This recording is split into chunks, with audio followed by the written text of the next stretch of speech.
Thank you for joining us for this video message. When we go back to 1 Samuel chapter 30, a passage that's often overlooked in our Bible study, 1 Samuel chapter 30 and verse 24, we read, "For as his share is who goes down to the battle, so shall his share be who stays by the baggage. They shall share alike." And that's the title of our lesson in this video. They shall share alike, David said.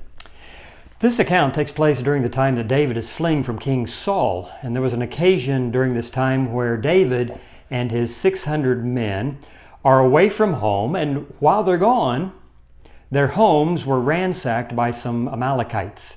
And their families were also kidnapped. Well, it was just devastating for David and for his men when they find this out. But after strengthening himself in the Lord, 1 Samuel 30 verse 6, David then, with his 600 men, goes after the marauders. Read with me 1 Samuel chapter 30 verses 9 and 10. "So David went, he and the 600 men who were with him, and came to the brook Besor, where those left behind remained. But David pursued, he and 400 men, for 200 who were too exhausted to cross the brook Besor remained behind." So David takes 400 men, and we come down to verse 21. "When David came to the 200 men who were too exhausted to follow David, who had also been left at the brook Besor, and they went out to meet David and to meet the people who were with him, then David approached the people and greeted them." In the meantime, David and the 400 men had had a wonderful victory. But what about those 200 men who stayed behind? Well, verse 22 says,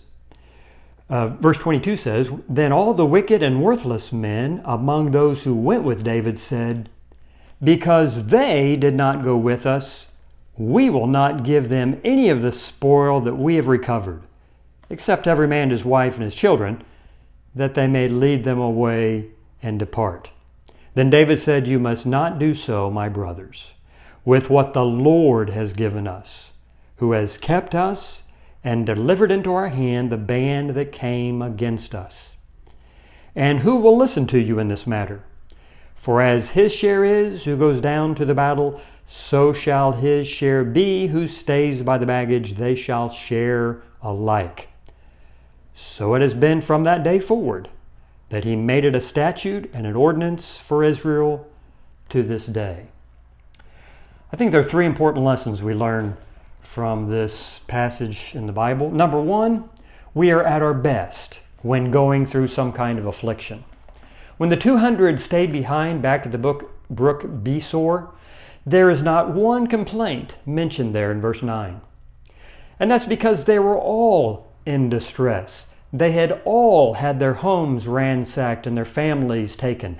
They were all concerned about the welfare of their families.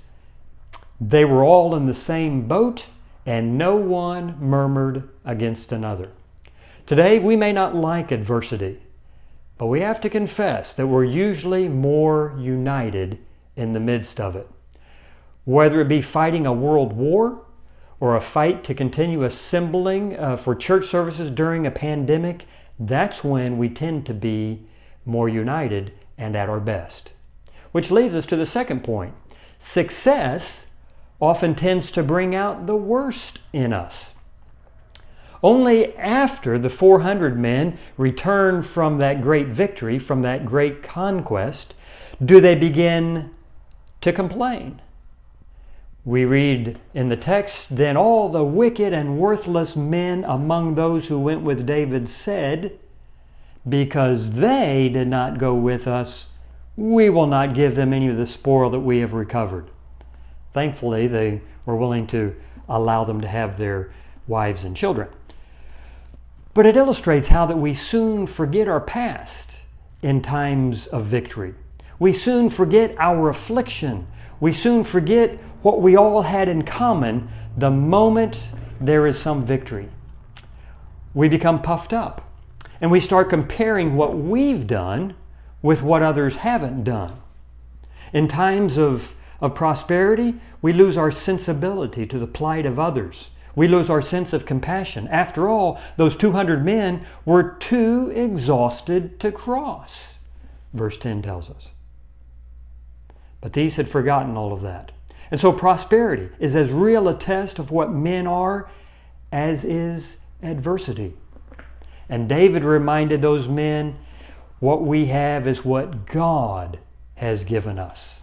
God gave them that victory over the Amalekites, and He's the one that gives us prosperity, and we need to remember that so that the worst is not brought out in us. Which brings us to the final point, and that is that diversity of talent and activity are essential to the accomplishment of God's purposes.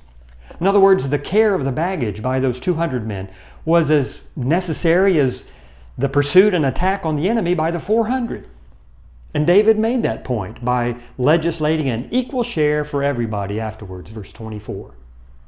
When you think about it, those watching the baggage were equally exposed to attack or other dangers, as were the pursuers. And Paul makes the point, using the analogy of the body, to apply this same thing to the church today. 1 Corinthians chapter 12, verses 12 through 31. We are all many members, but just one body. Different talents, different abilities. Some can preach and teach publicly. Others serve behind the scenes, but all receive an equal share. All receive the opportunity of a home in heaven eternally. The conclusion of all this is to be on guard against the perils of success. Number 2, be careful not to disparage the services of persons seeking in a humble way to promote the glory of Christ. And third, the chief question for each is whether or not there exists a spirit of loyalty to Christ. The form of service is going to be different according to our opportunity. But if we all have the same spirit of loyalty, we ought to be united in that. David, of course, was a foreshadowing of the Christ to come after him. And Christ treats His body, He treats His church with this same kind of equity that David prefigured. And don't you want to be a part of it? Don't you want to have Jesus Christ as your captain who gives an equal share to all? Thank you for listening. Have a good evening.